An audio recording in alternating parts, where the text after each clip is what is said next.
C'est un pas majeur que viennent de poser à Paris la ministre de la Culture Françoise Remacle et son homologue française Rachida Dati avec la signature d'une convention de dépôt pour la restitution du tambour parleur Didi Ayokwe. Ce patrimoine culturel cher à la Côte d'Ivoire, confisqué par l'armée française il y a exactement 108 ans, retrouvera bientôt ses terres d'origine. Et pour donner un coup d'accélérateur au partenariat franco-ivoirien, les deux pays signent par la même occasion un accord de coopération patrimoniale et muséale. En signant ensemble aujourd'hui la convention de dépôt de ce bien culturel au sein du Musée des civilisations de Côte d'Ivoire, nous disposons désormais de ce cadre pour préparer son transport dans les tout prochains mois. Nous avons choisi une approche pragmatique et c'est la seule qui permette de respecter finalement les engagements de la France vis-à-vis de la Côte d'Ivoire. Nous avons écrit et déposé une proposition de loi qui a été co-signée par plusieurs sénateurs et la proposition de loi, une fois qu'elle sera votée par nos deux assemblées, permettra la restitution définitive et la sécurisation juridique du tambour.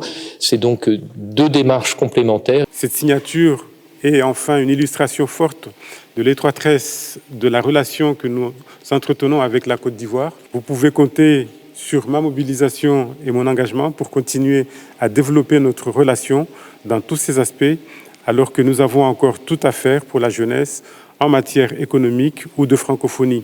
Le mythique tambour Atchan Didi Ayokwe, conservé actuellement au musée du Quai Branly, fait partie des 148 œuvres d'art réclamées par le gouvernement ivoirien à travers une demande officielle faite en août 2019.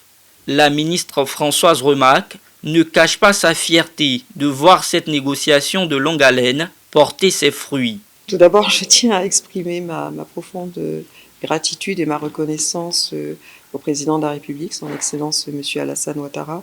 Ce contrat de dépôt permet de dire qu'à partir d'aujourd'hui, nous pouvons enfin ramener notre tambour parleur, le Didi Ayokwe, auprès de ces communautés.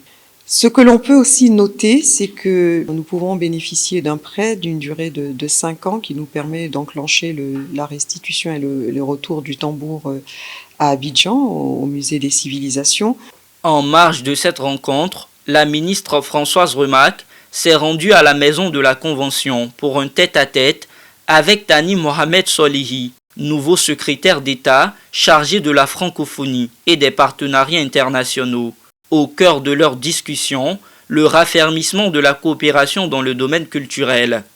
Ce mardi 19 novembre, Françoise Remacle prendra part à l'édition 2024 du rendez-vous économique et commercial Ambition Africa.